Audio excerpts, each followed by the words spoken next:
I'm going to hit record. Once you hear the recording in progress, Sign that.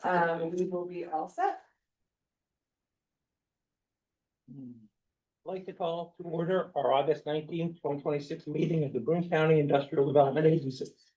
First order of business is roll call. And Ellie, Chairman James Peduto, here. Vice Chairman Peter Newman. Here. Treasurer Jane O'Cracker, Here. Secretary Elaine Miller. Here. Joe Rabideau. Michael Sopcak. Here. Daniel Gates. Here. Kevin McManus. Here. And Nick Piscolina. Here. So with that, it sounds like we have a quorum. Next next item is a conflict of interest. As we begin today's meeting, I'd like to remind everybody of our duty to act in the best interest of the organization in keeping with our conflict of interest policy. I ask each board member to disclose any actual, potential, or perceived conflicts related to any matters on today's agenda. If you believe you have a conflict, please put it now, write it on the form that's being provided, and it will be noted in the minutes. If a conflict arises during the discussion, please bring it to our attention immediately. If a conflict is identified, the board member must exit the meeting while the item is being discussed. Transparency protects both the integrity of our decision-making and trust placed in the board. It's like the form's being completed, so thank you. Next item on the agenda is public comment. At this time, board will accept public comment on matters appearing on today's agenda. Anyone wishing to address the board must first state their name and address for the record. Speakers will be limited to 5 minutes each. Before speaking, please indicate which agenda item you plan to address. Comments should be limited to items appearing on today's agenda. If a speaker's comments stray from the agenda item being discussed, as board chair, I may ask the speaker to return to the topic. If the speaker continues to address matters unrelated to the agenda, I, as chair, may conclude the speaker's allotted time and move on to the next speaker. Any public comment?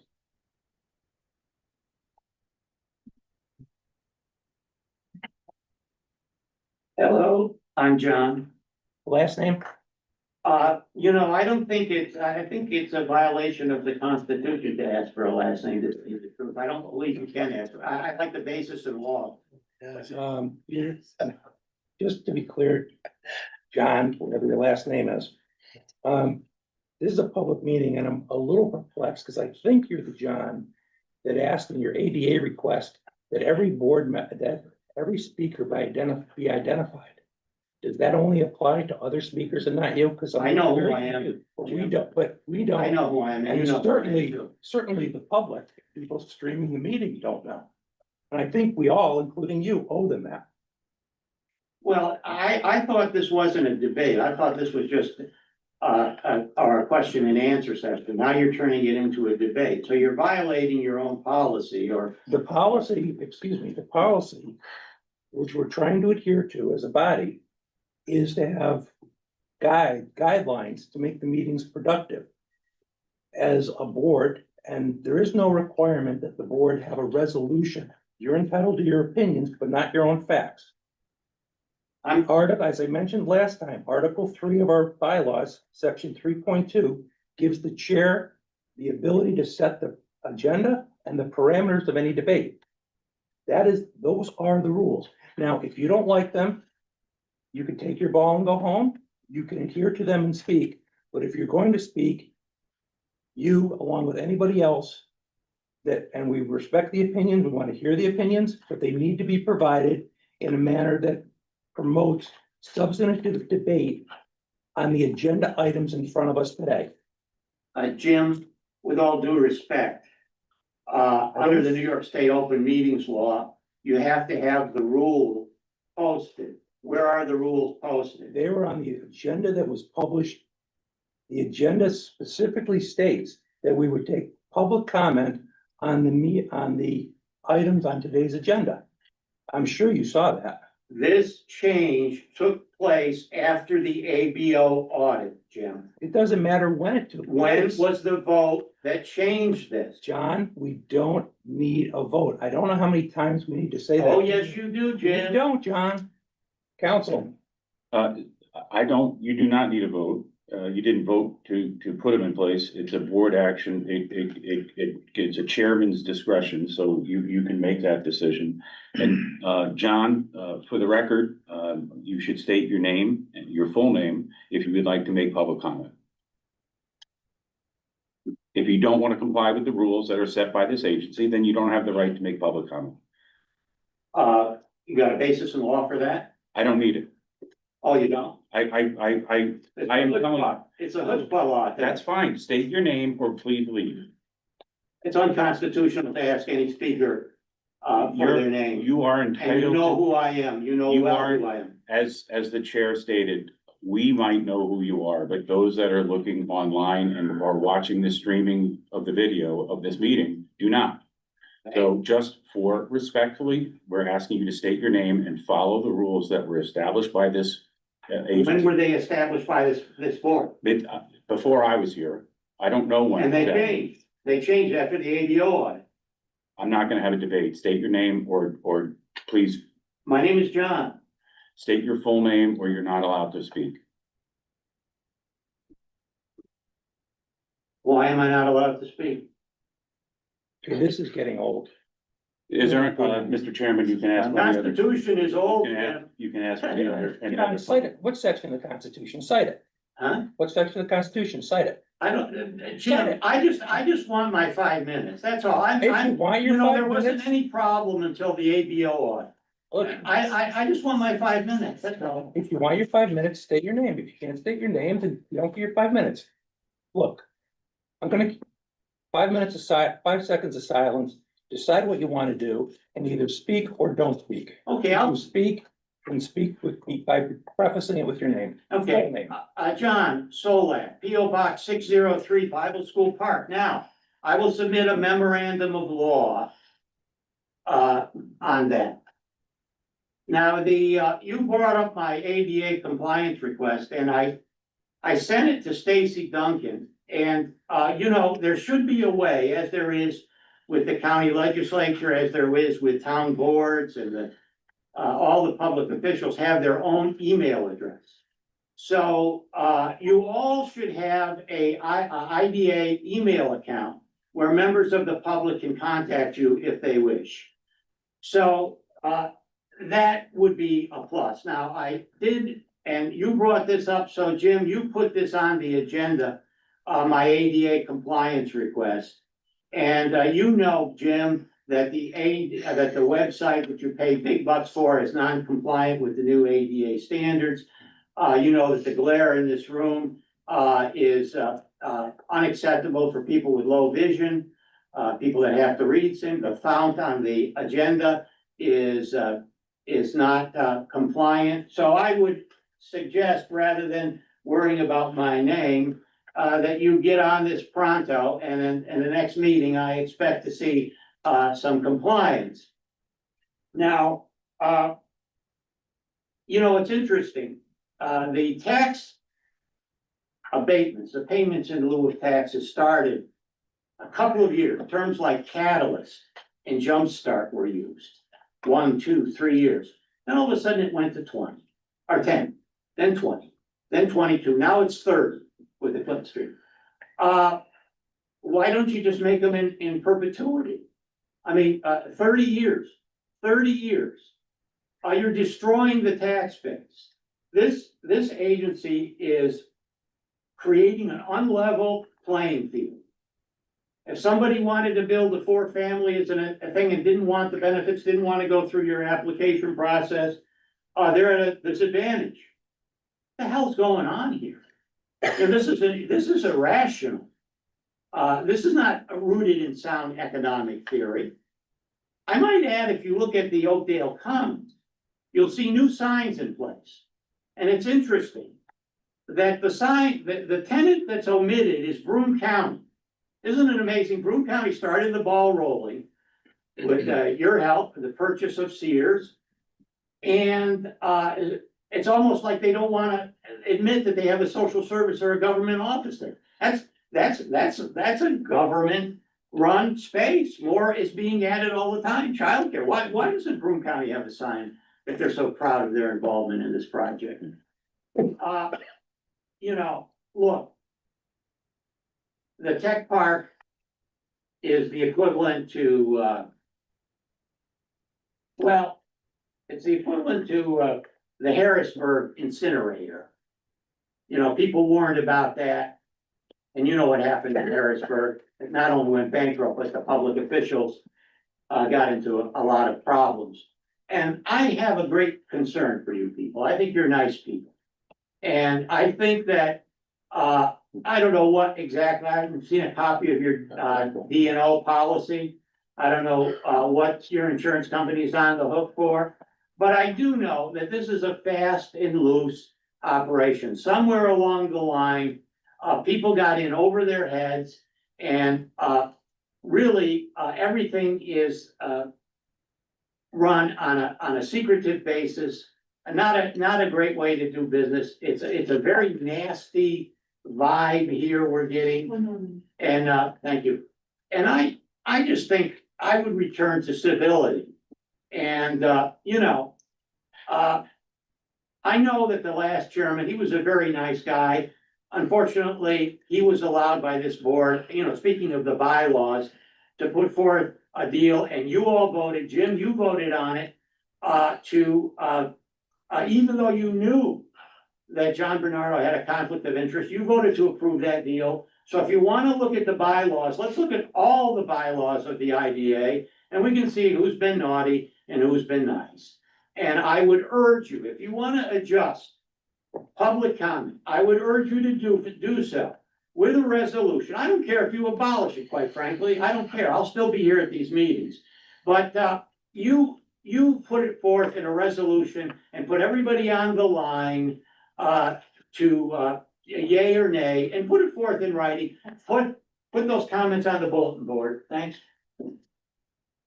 Any other public comment? Being none, I'd like to thank those who offered their comments today, no matter what it took to get it out of them. The agency's policy is to provide the public with an opportunity to speak and to share their views. Please understand that our decision not to respond to public comment, whether at this meeting or in committees, this should not be interpreted as agreement or disagreement with any particular statement or statements. All comments received are part of the record for our consideration. Let's move on to the minutes. The board received a copy of the minutes, had an opportunity to review them. Are there any additions, edits, or corrections to the minutes? There being none, I'd like a motion to approve receiving the minutes of our July 15, 2026 meeting minutes to the record. Peter, Dan, Second. thank you. All in favor? Aye. All unanimous, so let's move on. To Stacy, Executive Director report. Thank you, Chairman. I'm going to focus my comments, my report today on the authority's budget office report. However, I do want to offer one invitation to the board. On September 2nd is the grand opening of the Homesteads on Grand project in the village of Johnson City that has received financial assistance from this board. It is a wonderful project, affordable housing in the village. It is Larry Regan, a Regan Development Corp's, I believe, second project here in our community, and he has a very successful track record, and we're excited to celebrate that. So if interested, just let myself or Natalie or Gabby know, and we'll RSVP on your behalf. What time is it? Do you remember what time? 1 o'clock. 1 o'clock. So just let us know and we will add you to the RSVP list. But again, a great project. So as I noted, we have a very full agenda, but I do want to spend some time on the ABO report. As you know, beginning in April of 2025 and commencing in June of this year, we were part of a operational review by the New York State Authorities Budget Office on both operations of the IDA and LDC. I'm going to focus my comments on the 10 recommendations that came out of that report. There is while it's not a statutory requirement, the ABO has issued a 90-day period from the date of the commencement of that report to 90 days therein. So that puts us at August 27th for a formal response. I want to note in your folders, you should have a cover letter under the chairman's signature, along with an exhibit that identifies all new policies created as a result of their recommendations or any existing policies modified or enhanced, improved ultimately. And lastly, you have a matrix that we've created for your purposes on the items that came out of those recommendations and the board's actions. I want to first note that the efforts to change activity where we thought was necessary began well before this report was issued. It began as we were working with the ABO. But I do want to take a few minutes to update the board on where we are with those recommendations. And I'm going to briefly walk you through what we've done against those 10 recommendations, and happy to take any questions following that. Number one, board training compliance. Board and executive management completed all ABO trainings. Going forward, the board and You Yeah. might be board members, I think. Oh, as you go use the through this, matrix. I think the table, the matrix, at the end is easier to follow than the narrative, because it takes every one of the items that the ABO addressed. It then indicates what action we took as an IDA. It says whether it's complete or not complete, the notes, and then what our requirements will be for board our oversight on an ongoing basis.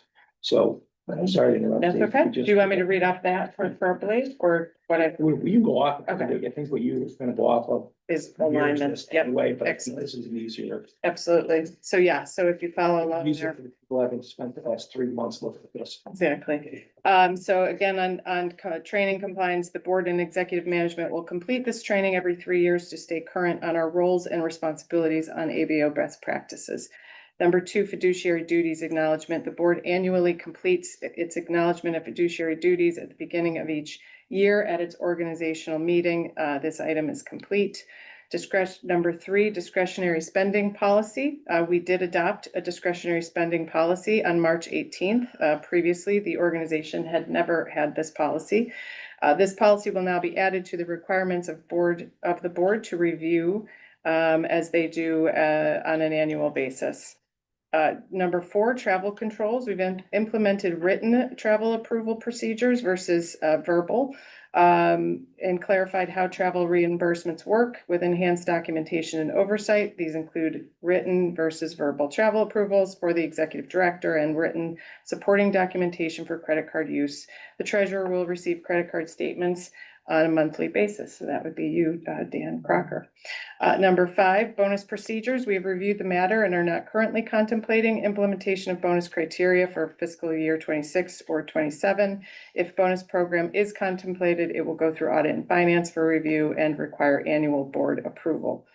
Number six, internal controls. We've updated our reimbursement procedures, tightened expense tracking, and put segregation of duties in place. This is complete and board will review annually. Number seven, procurement and financial oversight. We've moved to monthly and semi-annual reporting through our treasurer. This is complete and the treasurer will now review procurement on a quarterly basis. Separating expenses from among entities, we have obtained a separate credit card for the local development corporation. Again, something that had not been historically used, but we now have that implemented. To improve our current segregation of controls on transactions, we've eliminated shared memberships and subscriptions on professional development activities that were intended for cost-saving purposes. This is complete and improves both transparency and accountability. And nine, shared staffing arrangements. We will get more into that we do have an agenda item. But legal counsel has provided us counsel on the staffing structure. Master employment agreements have been established, then up for consideration at today's meeting. The document is drafted and again, up for board's consideration. This document also includes stronger staff time tracking and additional improvements. Lastly, automobile allowance. We've modified current mileage reimbursement practice to address concerns raised. This action is complete and the personnel committee will review and approve annually going forward. We do take these recommendations very seriously and have made significant operational improvements over historic practice to provide more clarity and consistency with the ABO's recommended best practices. Happy to take any questions on any of these items. Just to be clear, so in the cover letter, Stacy's got about a half inch of written material that will accompany this, which is copies of all our resolutions, copies of all the policies. Those will all be submitted to ABO. Anybody wants to see them, I don't know what they're seeing them, they're all on the website anyway. But they're all the new policies and everything, y'all voted on them. that our full submittal will be this and plus this. And we can, happy to send that digitally if you'd like a copy of it. But it's all, other than the one we're gonna talk about today, Right. Chris? No, Question. Oh, yeah. They've been pretty busy. First of all, for point of clarification, what's the remaining part of the process look like? We will submit this cover letter, with the supporting documents. Beyond that, I don't know. assuming the ABO accepts it and doesn't take issue with it, then I think the process ends at that point. So is there any board discussion of the findings or between whatever the findings are, the ABO and the response That's what we're doing today, today? right? Isn't that was part of the report? And we talked about we talked about the recommendations and the agency's response.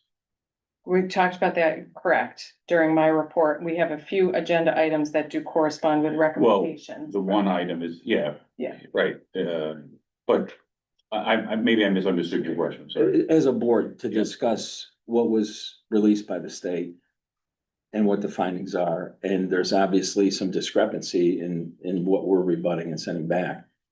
So we have a complete understanding of what they're issuing as far as guidance and what we are countering with. Certain, Chris, correct me if I'm wrong, or Stacy. So the findings, the ABO's findings are listed in that table, 1 to 10, right? Those are their findings, right? We're accepting every one of we're accepting the findings in total and acting on them. So Right. there's no. Except for one, right? They do not like the relationship between the chamber, the LDC and the IDA. Mhm. And that's that employment agreement, that sharing agreement is before you guys for consideration today. So we can discuss that a little more depth there. All the other items which are listed, whether it's the spending policy or compliance, all those. There's no argument. I guess I would just say, what is the board's role in the entire process? That would probably cover it all. Well, we to approve the response back to the ABO. And it either approve or reject the employment sharing agreement. And then that would be it. Going way back, we did have the involvement in that. The response, we had a rebuttal to Right. their report, Right. We all, which if you submitted, it was under your signature, I believe, right? on behalf of the board, On right? behalf of the Right. board, and it was, I mean, I think we're sort of dancing around it, and we're agreeing to their recommendations. The tone in their very lengthy report, I think many of us would disagree with how they characterized things. And that's where I find it interesting is I would like to know why they had that tone, and I would like to know how we rebutted that. Those are subjective, their tone versus, why they would characterize something as being, I don't know, in inappropriate use.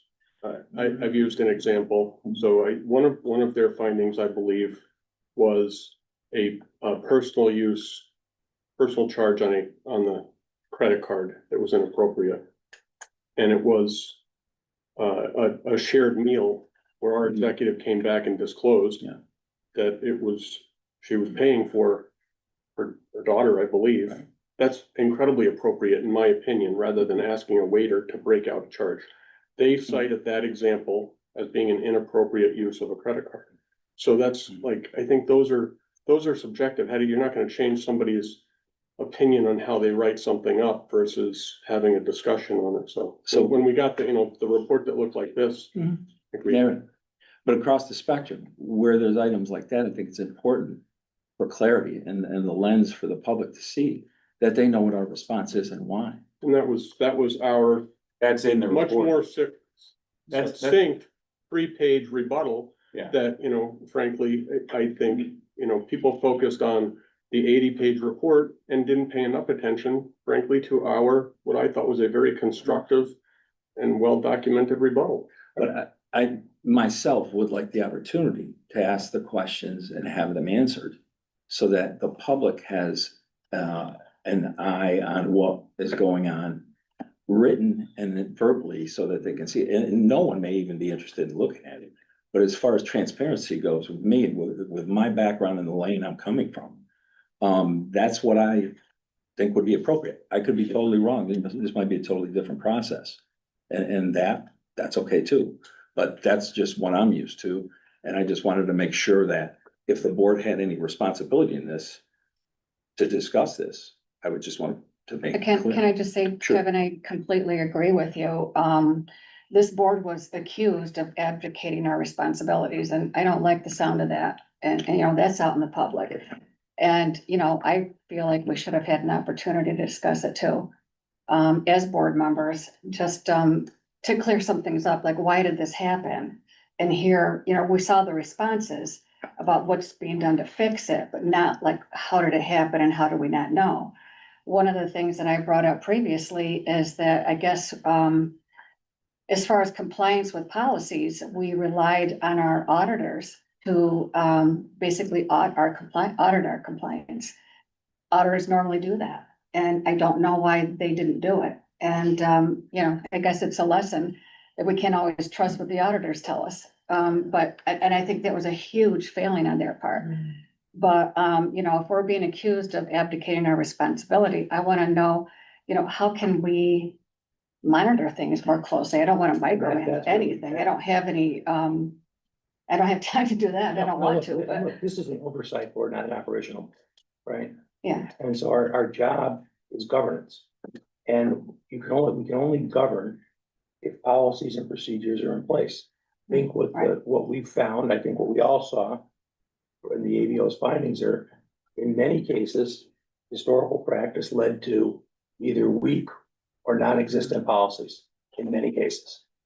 And so is that on us? Yeah. Is it on every prior board? Yes. How you characterize that, I think probably is a matter of perspective, of opinion.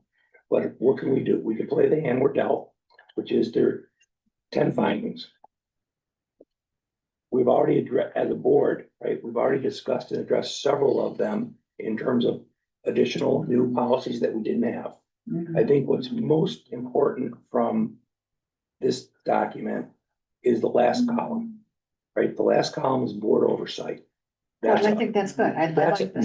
That's us, right? So going forward, the question is, we had the audit, right?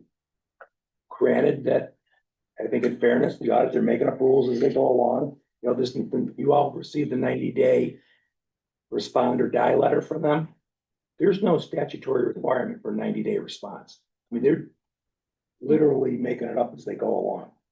Okay, that's them. It's a bureaucracy. There's nothing we can do.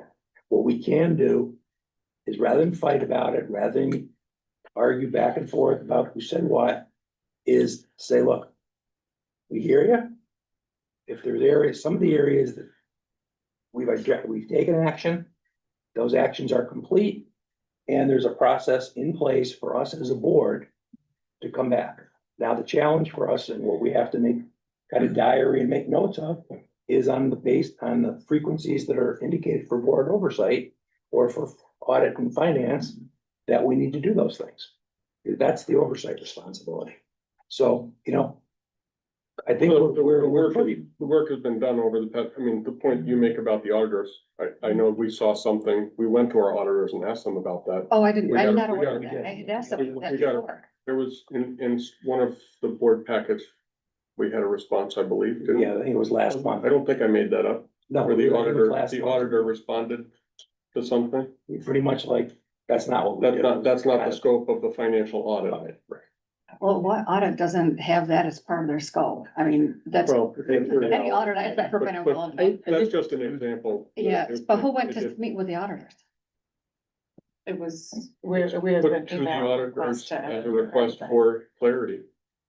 You say some.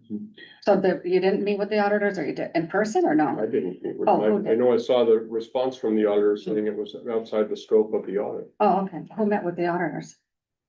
I did an email inquiry on one item related to some of the benefits. The question was, if you're doing a full audit, are you not testing transactions?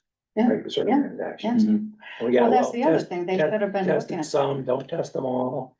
Ones we tested were fine, you know, typical. Yeah. You know, look, the bottom line is, we've got 10 findings. Like them or don't like them, we responded to every one of them in an affirmative fashion as a board, where there were policies, I think probably half of them required us to adopt new additional policies, which we've done. There's one left, which we're gonna do. And with that's the agenda, and then board oversight is, what do we do next? That's why I was just asking about the process. I'm sure around this table, we could have made recommendations that might have strengthened a place here and there. Yeah. That's where I'm coming from. My philosophy is I'm gonna come in, look at where it is and make sure that when we leave it better than it is. Agreed. Because this board's had probably 50 years worth of deficiencies. Yeah. And they're been noted, you know, over the history of our county. So, I just wanna make sure that we ask the right questions, have the opportunity to have dialogue. Agreed. And, you know, keep making this document a living, breathing document and strengthen it. I hear you. I agree completely. And I would encourage you, go through the list. If you feel like you want the backup, Stacy Showman gets to read it, wants the backup, Okay. the submittal. Oh, I think Natalie has the It's document. about like this. If you want to see all the policies that we've already, like many of which we've already voted on, not many, the ones we voted on adopted, or what the form looks like for expense reimbursement or any of that, it's all in the packet. Certainly have at it. If you see things that you think we can improve. What packet, you mean on the, So this is the, as I mentioned, this is the letter going to Right. it. There's an attachment that goes along with it. oh, We'll send it out yeah, electronically. yeah, that would be better. Yeah, I it was has gonna all ask of the for this to be policies we've electronic since too, 'cause adopted I've and got too many modified. papers I know, flying around. that's a lot of it, yeah. I try to keep it all in Why don't one we do that? place. Stacey? Yeah, Send the send it whole out packet to electronically. the entire board. Take a look at it. If there's anything we need to do to improve it, let us know. Please do so fairly expeditiously, because even though they made up the date that it's due by, we're gonna adhere to it. I mean, we're not gonna go poke the bear for no reason. Fair enough. I mean, they said they want it, and I thought, okay, that gives us this board meeting to talk about the summary. Look, if you see it and you have anything you want to add to it, let us know. It requires building, we'll start it and we'll address it at another time, but, you know, want to make sure that everybody's comfortable with what our overall, I mean, Thank you. this is really the guts of our response to them. Yeah. And it's really wanted a talking point from this. It's, we agreed to everything that the ABO asked us to do, with the exception of our relationship with the chamber. And even there, we did about probably half of what they want, which is to have firmer, more clear, deeper, broader employment agreement sharing agreement between us and the chamber. So that's, we're gonna talk about that on the agenda, so we can get that into more detail. Does that make sense? And if I may, on Yeah, please. behalf of the staff, myself and the rest of the staff, this has been a very eye-opening experience, I think, from the standpoint of, as Jim noted, sort of, historical interpretation, which has led to maybe lack of appropriate controls on certain areas.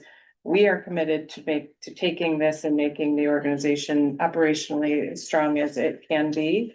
While I personally take issue with the characterization of a number of things, I think the best result we can get is to strengthen the organization moving forward, because we have, I think, some of our biggest and boldest projects ahead of us that are really important to this community. So please, anytime you think there's ways we can strengthen our operations, we are open to. I've asked Chris to kind of take a relook at a lot of different things, because interpretation from past practices doesn't necessarily mean we want to continue certain interpretation of past practices. So, we view this as, to your words, a living process that we're committed to.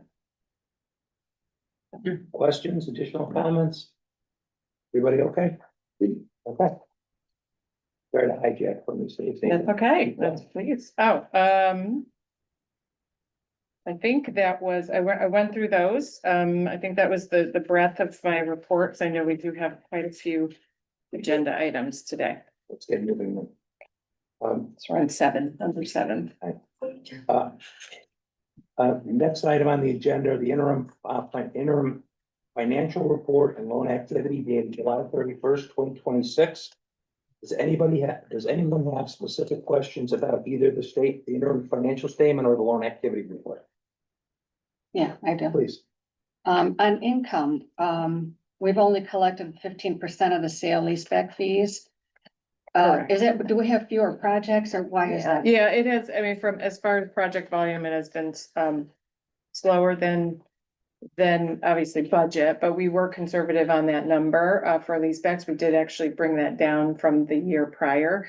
I do expect we will meet that number, from a budget perspective. We will have, assuming, Vanguard Village is approved, we will have a, initial invoice to them, not for the full amount, Mhm. but an initial invoice, and we do have the YWCA project that's expected to close this fall, Mhm. which would get us to budget, but, there's a lot of projects, I think, in development, but I would say nothing that's hitting us as far as applications. I am expecting at least one, potentially one housing project to come our way before year end, so it's just been a quieter Yeah. year from the Yeah. perspective of project volume. Yeah, I mean, I see it looks like for the most part, our expenses are being kept down. Correct. So it looks like we're okay anyhow, right? Yeah. Should make up a lot of ground on Stacy said in the next Yeah.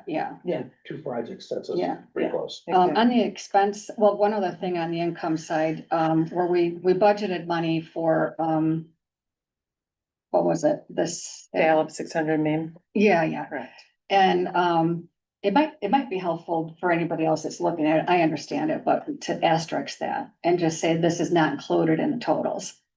It's included in the subtotal, but it's not included in the grand totals when you want to really look at the bottom line, income versus expense. It wasn't included, which rightly so, Right. but, maybe just asterisk. Otherwise, someone's gonna look at it and say, well, this doesn't add up. There's something else in the same situation. I'll work with Marissa on that. On the expense side, our public relations contract, is that a flat monthly fee? It is, it's a retained agreement. Okay. Have we ever seen that contract? That's one of the ones that goes through Harris Beach. Uh-huh. I have to preserve the attorney-client privilege. I don't know. I didn't release it. Yeah, okay. Yeah, I mean, I'd be curious to know what, I mean, I have a pretty good idea what they do. I think it's a lot, they're maintaining the website, I know, and, you know, a lot of other things, and just, it's just so much money. I mean, maybe that's just what marketing companies charge generally. I have no idea. I've never hired a marketing company. The document I sent out yesterday does have essentially the summary of their scope of work. And then Meg has created, as expected, a very comprehensive list of deliverables that I'm planning to send out electronically. Oh, Got it from her yesterday, just reviewing to make sure everything is. You sent the scope out yesterday? It's in the kind of, I put it in the back of what I sent out. There's a paragraph on their scope, because Oh, I I didn't see assume that. there might be questions on that.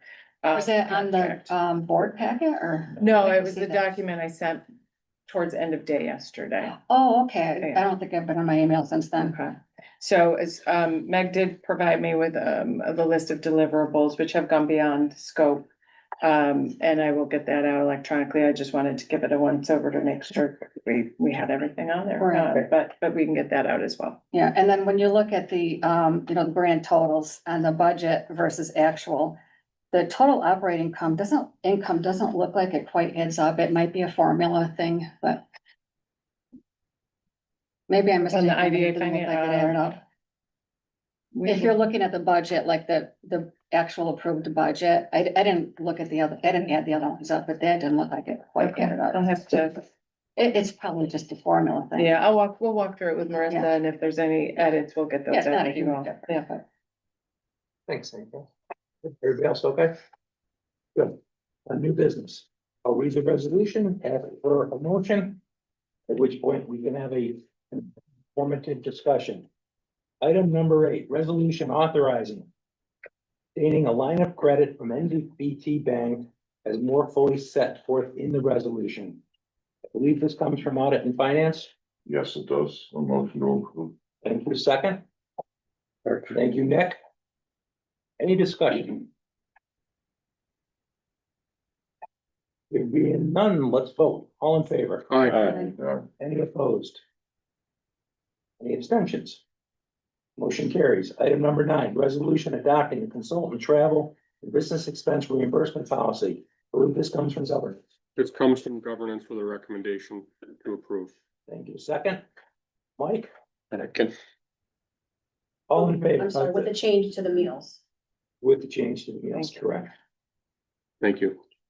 Thank you for catching that, Natalie. Discussion on that policy? There being none, let's vote. All in favor? Aye. Unanimous. Let's move on. Item number 10, resolution ratifying and approving certain professional service provider contracts secured by Harris Beach, Bertha Colina, G LLC to preserve attorney-client privilege of services related to the tech park. This also comes from governance with a recommendation to the board. Thank you. Second? Thank you. Discussion, questions about that? Everybody was here. All in favor? Aye. Unanimous. Item number 11, resolution authorizing and ratifying arrangements by and among Broome County Industrial Development Agency, the Broome County Local Development Corporation, and the Greater Bampton Chamber of Commerce. This item pertains to the ADO audit. Correct. And it's the item that we referenced earlier, in terms of how we memorialize and document the relationship between this, the IDA, the LDC, and the chamber. What's the? Sure. So one of the recommendations or note, I guess, critiques from the ABO was a lack of a cohesive sort of underlying agreement that really codified and defined the relationship between the two organizations, because we are not merged organizations, but we are deeply collaborative through a number of ways, through CEO, Executive Director of Services. So I have a contract with the IDA, but I also have an employment agreement that states I serve also as the CEO, President and CEO of the Greater Binghamton Chamber of Commerce. That was 2019 when we formed the partnership. Since that time, we have found some benefits in both financial savings, but also in certain areas of expertise, if you will, to have shared staffing or agreements. So historically, we have handled that as part of the respective organizations' budget processes. So we would identify and allocate a percentage of share of a specific employee outside of myself. And we've reconciled that with that percentage would be invoiced. So if the staffer was within the IDA, the IDA would invoice for whatever that allocation of time would be to the chamber for that purpose. We've also done that through, I believe, whenever we make a change to our organizational chart, that goes through personnel. So the last time we've made a modification is December of 2024, when we actually posted for a shared controller, and now Marissa Robin.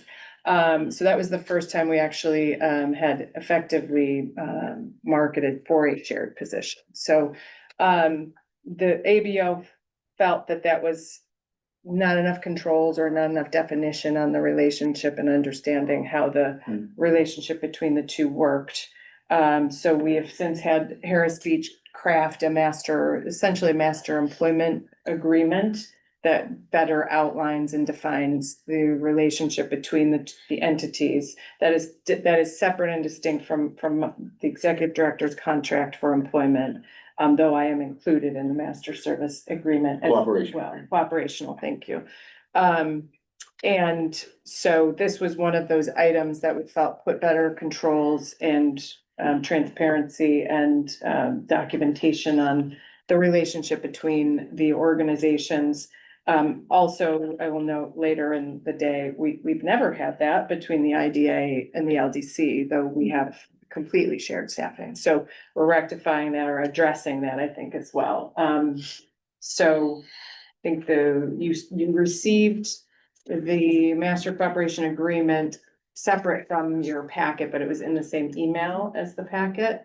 Once approved, it will be included with the resolution and added to the website. So that's sort of the gist of why you have that in front of you. But the one change from what was in the packet is, the ABO recommended, the executive director's employment agreement in the past, had the chamber paying for a membership to the Binghamton Club. Over time, because the IDA and the LDC believed that there was benefit for them to use it for their purposes, since there was already a membership, rather than get two memberships, the parties agreed to split the cost. The ABO, it was never memorialized, it was done before my time, it doesn't have to be in writing to be enforceable. But the two parties agreed that they were gonna split it. The ABO recommended that the IDA seek reimbursement for that amount from the chamber, but since there was an agreement to split the cost, there's nothing to seek reimbursement for. Going forward, we're gonna memorialize that agreement, that shared membership to be used by the chamber and the IDA and the LDC. So we have to modify the agreement to reflect that the parties are gonna pay for that 50-50. Is it safe to say that we have an employee at the IDA that we share with the chamber? No, Okay. what we are doing is in furtherance of the IDA's corporate purposes, and that is partnering with the chamber and the LDC to advance its corporate purposes. So like someone, we don't have an employee on the IDA payroll that's being shared with the chamber for anything? It's a partnership. Right, so the IDA is advancing Yeah. its corporate purpose and by partnering with the chamber. Right. Yeah, So my question. there would is an be, employee that it does both. I think if there's someone like, say they were 50-50, Yeah, all right? They're 50% with the IDA, 50% with the chamber. How does that calculate, like, in years of pension? Does that affect that at all? we're not in, the IDA is Okay. not in the pension system. Okay. Actually, this might be a good, Peter, can I put you on the spot since Joe's not here? Sure. You were here when we pulled the two organizations together. Yep. And I think some of the board members were on it. So maybe if you don't mind. I'd be happy to. Provide So context there. the context was that I was chair of the Chamber of Commerce board at the time. We lost our executive director. The relationship with the IDA and the chamber was not as strong as everyone on our board thought it should be. And in consultation with the chairman of this board, they also felt it was critical that the relationship be stronger. Stacy was identified as a person that could very capably lead the chamber. And so it was discussed that it would be in furtherance of the IDA's mission to have that better relationship. And clearly, one way to have that relationship would be for this leadership oversight from Stacy over the Chamber of Commerce. And that's how it developed. And there were, vice presidents of the Chamber of Commerce that sort of stepped up in what I, at the time, thought of as like in this operating role. So in my opinion, it wasn't that, anyone was asking Stacy to do 2 40-hour jobs. Right. Or 40-hour-a-week jobs, but provide that leadership and guidance. And I think in hindsight, there's no one that could look at this and not see it as a just tremendous success in the furtherance of both organizations. And actually, I think it seems like the success is partly what got us in trouble with the ABO. Is that it is successful, but it was successful beyond Stacy.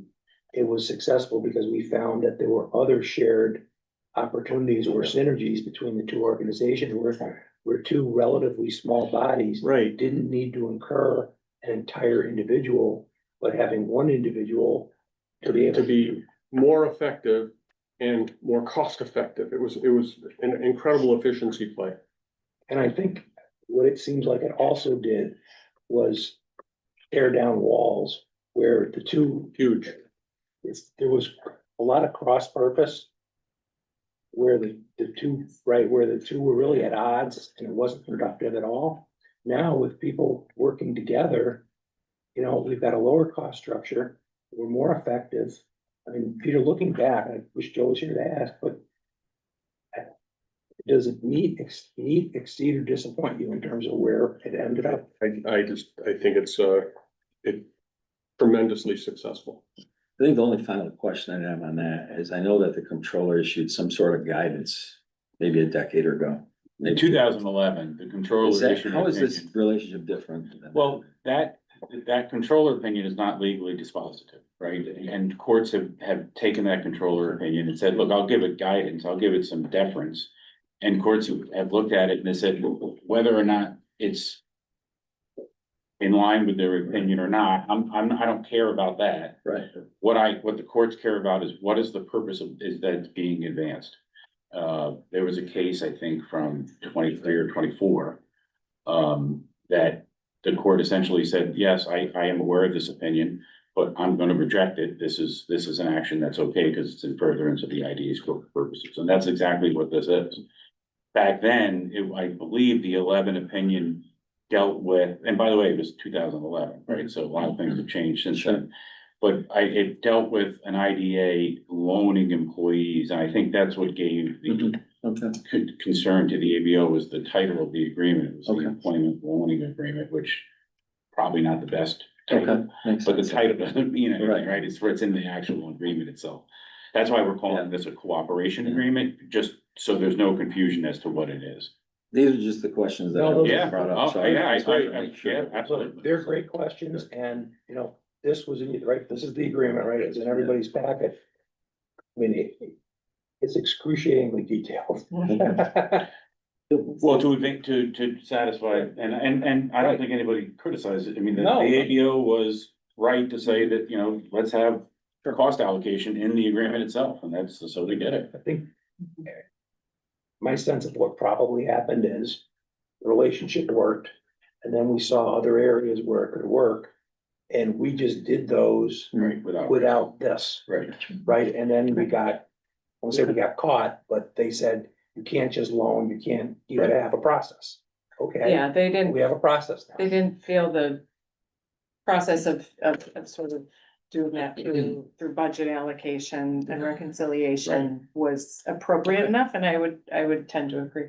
Right, so this hopefully, Hopefully, gives us the best shot.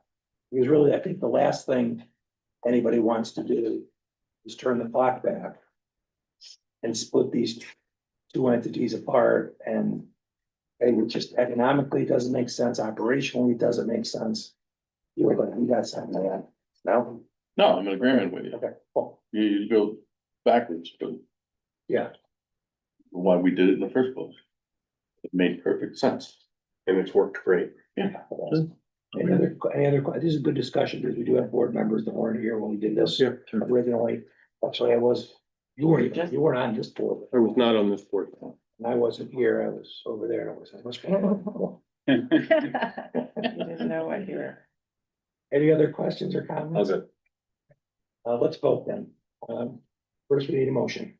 Moved. I'll second it. Thank you very much. All in favor? Aye. Any objections or abstentions? There being none. Got your agreement. Item 12, resolution extending the period during which Raymond Corporation is authorized to claim sales and use tax exemption benefits as agent of Broome County Industrial Development Agency as more fully set forth in the resolution on page 28 of your packets. Stacy. Yes, this is a request for Raymond, Toyota Material Handling, we know them as Raymond Corporation, for just an extension of the time, the term related to their sales tax exemption from the IDA. That would be extended from August 20th, 2026, the date of planned expiration, to February 28th of 2027. As you know, we're very excited to see Raymond Corporation move into Broome County, in the town of Kirkwood. So they are continuing the work at that facility, but the extension is necessary due to ongoing construction delays and difficulty with equipment lead times, which we are hearing a lot about, across the board. So that is the extent of the request. Questions? Well, motion. Motion. Thank you, Elaine. Second, Dan. Now, discussion of questions. There being none, all in favor? Aye. It's unanimous. Next item. On page 29, resolution of Broome County Industrial Development Agency appointing Clinton Street owner LLC as its agent to undertake a project and authorizing the execution delivery of required project documents to confer assistance in connection with the project is more fully set forth in the resolution. Stacy, this goes from pages 29 to 177. Correct. In case we did include the full application in your packet. We do have representatives from the project available for questions after my brief summary. We have Miles Monahan and Nicholas O'Brien from the developer team, and then representing them from Coughlin and Gerhart, we have Carrie Wenban and Keegan Coughlin. Thank you all for being here. The action of the board today would be to approve financial benefits for Clinton Street Owner LLC, project named Vanguard Village. As a refresher, the governance committee had already approved this last month. We did host a public hearing on August 5th, and a very brief transcript. I think there were no attendees at that, was emailed to the board subsequently later. Natalie, do you have the exact date of that? It was August 10th. August 10th, thank you. A brief summary, and then if there are any questions. This is a Vanguard Village project in the city of Binghamton on Clinton Street, which is the city's designated downtown revitalization initiative community, or DRI, is a two-phase, 288 unit mixed income affordable housing development on roughly a 6-acre brownfield site, combining numerous parcels, including 181, 185, 187, and 205 Clinton Street in Binghamton's first ward. Key terms and takeaways from the project. Total project cost is approximately 126 million. This is a phased again development. Phase 1 will have 178 units, followed by phase 2 with 110 units. Creates 4 permanent full-time jobs with a 3-year payroll of approximately 786,000 and an estimated 321 construction jobs with an estimated construction payroll of roughly 5.2 million.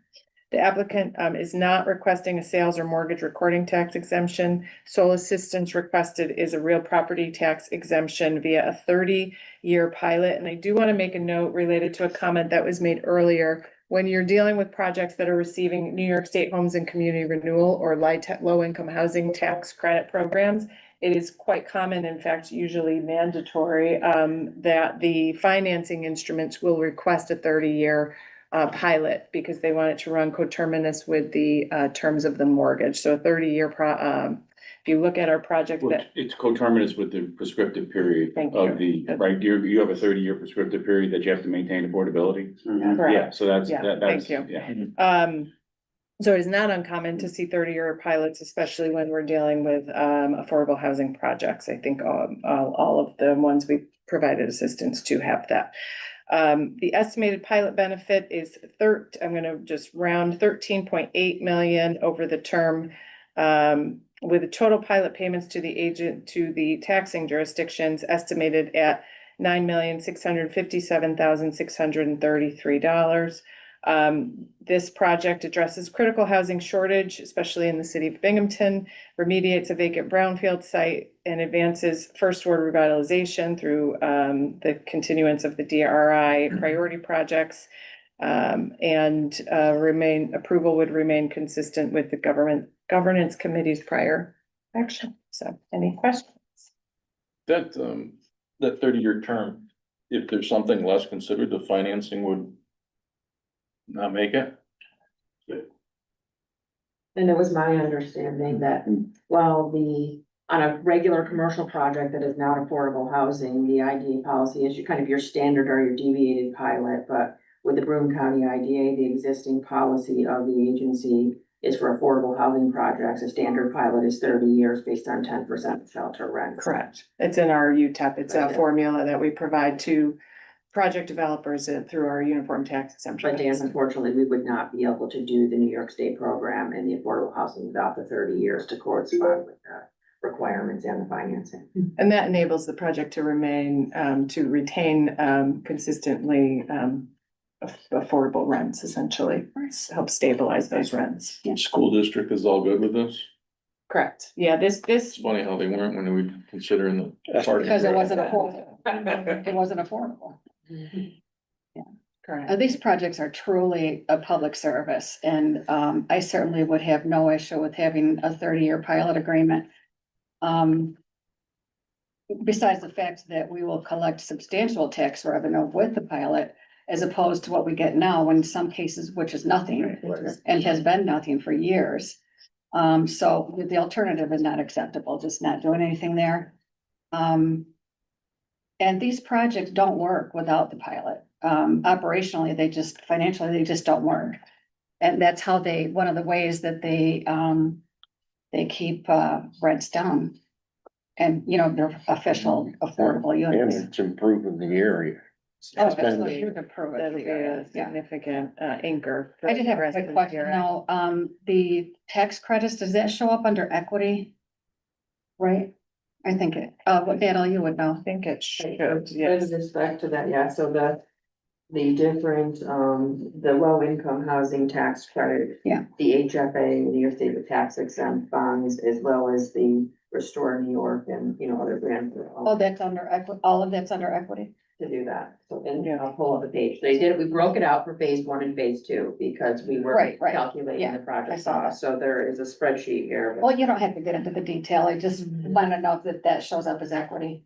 to do that. Yeah, So right now, they reported that today, because that was a question you guys asked last time. Yeah. They have spent $1.9 million up to the point when we came here last month, which includes the 600,000 of deposits under the contract, as well as 1.3 million in professional fees and due diligence. So the real estate, closed on with the expected closing of that. So they've already put that 1.9 million in. They've also put that into the project to date. Okay, I believe that's even more now because we did close on the real estate. okay. They already did that and we haven't approved the pilot for 30 years? Yes. Well, you also induced it though, right? I'm sorry? It was induced last month. But we approved it for public hearing. Yeah, That was I it. mean, I think that's what they relied on. Calculated risk. Is it, I 9%? calculate my risk better. Sorry. The tax credit is 9% or 4%? But the city was behind us. Then you. Yeah, so they're not- Yeah, it's as of. So they I have understand that. green lighted on March of 27 closing on phase one. Good, good. Any other questions? Motion? This, Oh, this is, We haven't done that. Moved and seconded. oh, I didn't say, I'm sorry, I'm anxious to get going too. All in favor? this is all fixed built on site, correct. and I saw one in the local labor policy. The building trades president, it was 2 presidents ago, it's now B Grant. In our documentation? Yeah. Okay, we'll update that. It should be Barrett, correct? Okay, yeah. we'll make sure we update that. It's probably, been a while. Yes. Yeah, it's a No, Barrett you're grant. good. Yeah, no, that's That's important. fair. Thank you. I was asking questions on Stacy's comments, so you do need to make a motion. Okay, Yeah. motion, So moved. second, all in favor? Aye. Extensions or objections? None. Where's that? Next item.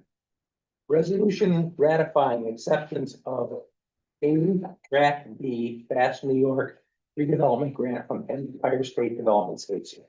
Okay, so this was a later addition. We have received I should say, we are near receipt of our GDA, which is our grant disbursement agreement with New York State Economic Development for one of 2 grant awards for Track B, which is the grant money total award of 500,000 in this first grant to pursue the due diligence and the study related to the development of the Broome Technology Park. We actually were awarded it, I think, in December of 2023. But here we are, ready to hopefully receive payment back. Again, all of New York State ESD funds are reimbursable grant awards, so we have expended the funds. In order to receive our GDA, we do have to take this action of ratifying the acceptance of Track B Fast New York pre-development grant from Empire State Development. So that Chris can. So I can deliver the opinion that it was duly authorized. Yeah, correct, so. Okay. And once signed, it's typically up to 120 days for payment. Motion. Thank you. Second. Questions? All in favor? Aye. No objections or abstentions. Next item. Marketing report. All right, Meg. To save us some time, Thank you. it's in your packets. I'm only gonna highlight a couple of slides that make me sound really good. The first one being our search engine marketing. Industry average for click-through rate is 0.14%. Ours is at 5.45% click-through rate right now. So that's really good. That's for Q2. The other thing I will highlight is that for Rieger's marketing campaign, which is our LinkedIn ads, the average industry click-through rate is 0.39. Ours right now is 1.92, which they don't sound like giant numbers, but that's like triple more than that. I'm not good at math, but those are performing well. And the Broome Tech Park website is seeing steady traffic still. One thing to note on page 7 of that report is at the top, there's a big number that says 156. There's been 156 users in the last 28 days. And then there's a bullet point that's tiny that says 457. That's in the last 90 days. So, and if you have questions, email me them. I'm happy to talk about anything. Oh, thank you very much. That was succinct but Mhm. insightful. Awesome. And tough combination. Right. Next item is executive session. Mr. Chairman, before executive session. Oh, yeah, I'm sorry, before We have- executive session. I've got a new business item I'd like to put before the board. I'd like to resolve to eliminate public comment for the committee meetings, because I find them to be duplicative. So the motion is that we eliminate, not that we need a motion to do this, let's be clear, right? We do. Correct. have I'd like have to one. get it on the public record. Let's- I'd like to yeah. just to resolve this. I agree, let's err on the side, well, we don't need it. Let's vote. And just let's discuss it and then vote. So the motion is. I am moving to Committee eliminate meetings only. public comment for our committee meetings. Second is from Dan, discussion. I feel it's duplicative and can sometimes just derail our administrative agenda. Fair enough. Any other comments on it, thoughts, observations? Anybody feel I would strong? consider something like that when we do our reorganization at the beginning of the year or the beginning of the term, so I would be against. Yeah, Fine. right? Elaine? You second this We one? go over all that stuff in general Done. session. Yeah, so yeah. It's, Let's have a vote, I'm curious. All in favor? Aye. Abstentions? A nay? Nay. One nay. Okay, thank you. Thank you. Stacy, cross it off, future meetings, and we'll discuss, going to your point, we'll discuss what we do with our board meeting. Public comment, we reorganize in January. That's not reasonable. And also look at committee assignments for the year, but that's 3 months off. I'd like to move that, we meet in executive session pursuant to Article 7 of the Public Officers Law, which allows the board to meet in executive session to discuss pursuant to Public Officers Law, Section 105, 1D and H, discussion regarding proposed litigation, proposed acquisition of real property, that if discussed in open session, it substantially affect the value thereof. No decision or vote may be made or taken in executive session. At the end of executive session, we will return to open public session. I will now entertain a second. Thank you, Peter. Any discussion on that? All in favor? Going to executive session, if I could ask. You guys know. Can you specify the litigation, Jim? Can you specify the litigation? It's related to the disposition of. There's no litigation, disposition of property. And then you'll be Okay. better. The value, the discussion of which would. Where the value. Cost of property.